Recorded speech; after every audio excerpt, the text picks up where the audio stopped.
Ouais, merci beaucoup. Donc, je suis présent ici pour représenter le secteur privé dans cette rencontre importante organisée par le BOS PSE sur l'évaluation de ce qui a été fait et les projections de ce que nous voulons faire ensemble. C'est dire que c'était une séance extrêmement importante où on a eu des présentations claires, courageuses, qui ont mis l'accent d'une part sur ce qui marche et d'autre part sur ce qui ne marche pas. Je crois que c'est cela qui est important, d'abord dans l'aspect inclusif de cette démarche-là et aussi dans l'évaluation de ce qui peut faire avancer notre pays. Nous sommes du secteur privé, nous présidons une commission sur la structuration économique dans ce projet PAP 3, qui est une composante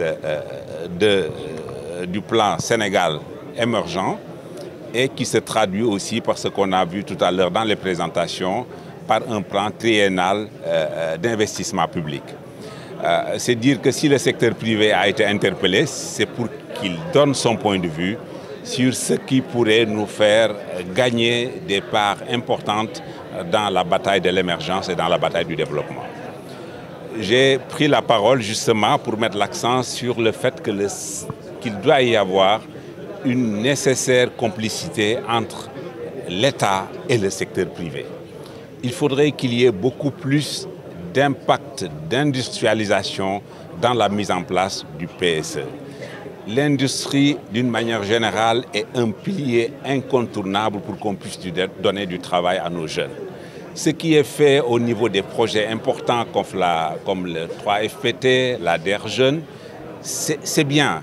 Mais l'emploi de masse ne peut être obtenu qu'à travers l'industrialisation. Je crois que c'est en tout cas, c'est ce plaidoyer-là que nous portons pour dire que dans cette industrialisation-là, il faut que le secteur privé national prenne une part extrêmement importante.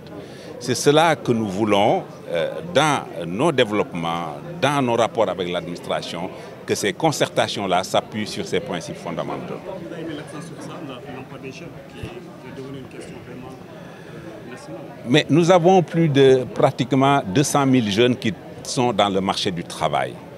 L'État ne peut pas tout absorber. Il n'y a que le secteur privé au plan des réalisations individuelles sous forme d'entrepreneuriat et la mise en place d'industries dans l'agriculture, dans les secteurs industriels où nous avions effectivement des potentialités de substitution d'importation pour pouvoir donner de l'emploi aux jeunes de manière substantielle. J'insiste pour dire que nous devons arriver à nous nourrir par nous-mêmes et avec nos propres moyens. Cela est important.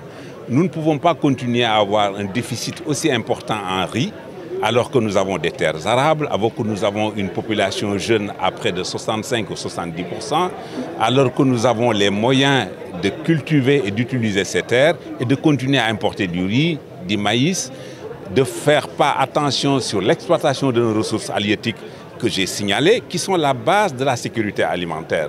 Le Sénégal, où on n'a pas du riz et du poisson, ne peut pas être un Sénégal qui aspire à une sécurité alimentaire. C'est important d'insister sur ces deux aspects de la mise en place du PAP 3 sur lequel nous posons beaucoup d'espoir. Voilà.